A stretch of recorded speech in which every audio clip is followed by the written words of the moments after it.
The most dangerous questions aren't the ones that make you uncomfortable. They are the ones that feel safest to answer.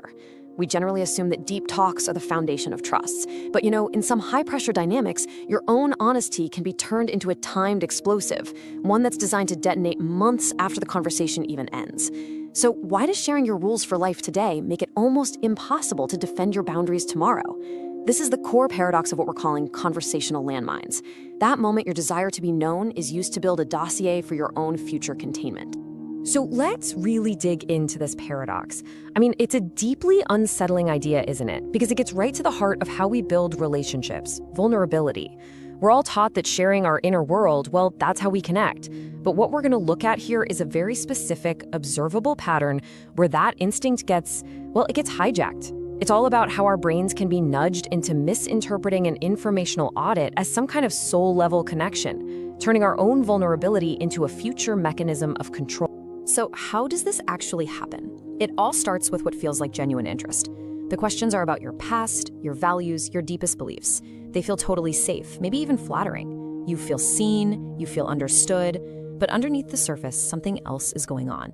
There's a shift from mutual disclosure, where you're sharing to be known, to the creation of a dossier, a file on you that could be pulled out and used later. The answer is all about how our own words get archived and then redeployed. Think about it. When you lay out a core value or a past trauma, you're essentially handing someone a key to your operating system. Now, in a healthy dynamic, that key is used with incredible care. But in this dynamic, it's just copied and saved, ready to be used to prove that any future boundary you set is a violation of the very rules you said you lived by. It's a really subtle but incredibly powerful form of entrapment. And look, this isn't just some vague idea or a casual observation. It's a documented cognitive pattern. Behavioral science actually has a name for this whole process of mapping someone's internal world for future leverage. It's called affective reconnaissance. So let's break down exactly what that means. The words you really got to focus on here are systematically calibrates and predictive leverage. This is not just curiosity, it's a strategic process. The goal isn't just to know you, it's to be able to predict and ultimately to manage you. And this is the exact point where our relationship can shift from being peer-to-peer, where two people are on equal footing, to a dynamic where one person is basically studying the other. And this table, it really lays it all out, doesn't it? Just look at the goals. In an authentic connection, the goal is to be known. It's mutual. But in informational harvesting, the goal is to be managed. The method totally shifts from a two-way street to a one-way extraction of data. You might be sharing your soul, while the other person is just taking notes. And by the time you realize that that deep conversation was actually a data mining session, it's often way too late. So these are the gears of the system, the things that make it so effective. First, you've got the transparency trap. This preys on our deep need to be accepted, making us believe that if we just share everything, we'll finally be secure. Then comes contextual archiving. Your deeply held beliefs, your past mistakes, your ethical lines in the sand, they are all mentally filed away. And this leads to something called the predictive dread effect. Individuals in these dynamics often say they feel stuck, like they can't evolve, because they know any change will be met with, "but you said." They actually start policing their own behavior to avoid being called a hypocrite, basically becoming the enforcer of their own cage. Okay, so we've defined the system. Now let's look at how it's actually rolled out. Research and a lot of reported experiences show a really clear three-phase pattern. It's a sequence where what feels like curiosity triggers your disclosure, which in turn ensures your future silence. Let's see how this thing builds, step by step. First up is the sowing phase. This is kind of the honeymoon period. The questions are hypothetical, philosophical. What's the one thing you'd never compromise on? Or what's the biggest lesson you learned from your last relationship? It feels safe, even profound. Then comes the archiving phase. As you share, your answers are met with total acceptance, zero judgment. This reinforces that transparency trap, pushing you to reveal even more. Then, maybe weeks or months later, comes the detonation. The moment you set a boundary, the moment you say, "I'm not comfortable with that," the archive is opened, and your own words are brought back to you as proof that your new boundary is a betrayal of your own principles. And this is the psychological knockout punch. It's called vulnerability shock. It's this profound state of disorientation.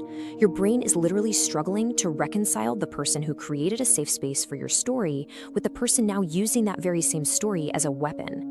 It's so effective because it just short-circuits your defenses. You're not just arguing about the boundary anymore. You're suddenly forced to defend your entire history and character against an expert witness, your past self. So this brings up a huge question. Why does this work so well? Why don't we just say, that was then, this is now? Well, the answer lies in some pretty powerful psychological principles that are being exploited, whether it's conscious or not. It's really a clash between our need to be consistent and our need for social connection. This right here is the engine of the entire system. We are hardwired to want to appear consistent. Our brain has been conditioned to see hypocrisy as a kind of social death sentence. So a controller who understands this doesn't need threats or force. They just need to map your moral code, file away your statements, and then use your own brain's powerful desire to be consistent against you. Your own integrity becomes the cage. And here you can see the fundamental mismatch that's at play. One person is seeking predictive leverage, the ability to know how you'll react so they can manage that reaction. The other person is driven by the need for social attunement, that deep human desire to be understood and to connect. When one person is playing chess and the other's just trying to have a conversation, well, the outcome is almost always predetermined. The person looking for connection is going to offer up way more information than the person looking for leverage. This is the question that this dynamic forces you to answer, usually without you even realizing it. That detonation phase is designed to make you feel that being consistent with something you said 6 months ago is more important than honoring your feelings and your needs today. It forces you to stop asking, is this situation fair to me right now? And instead start asking, was I wrong back then? Okay, so understanding this pattern isn't about becoming paranoid or shutting down completely. It's about moving from a state of just one-sided vulnerability to what we can call contextual sovereignty. It's about developing the awareness to recognize what's happening and to reclaim your own narrative.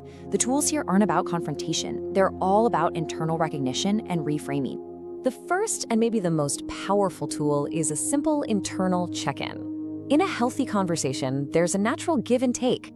But in an audit, one person is doing most of the asking and the other is doing most of the disclosing. You can just ask yourself, is the flow of vulnerability mutual? Are they sharing their inner world as much as they're asking about mine?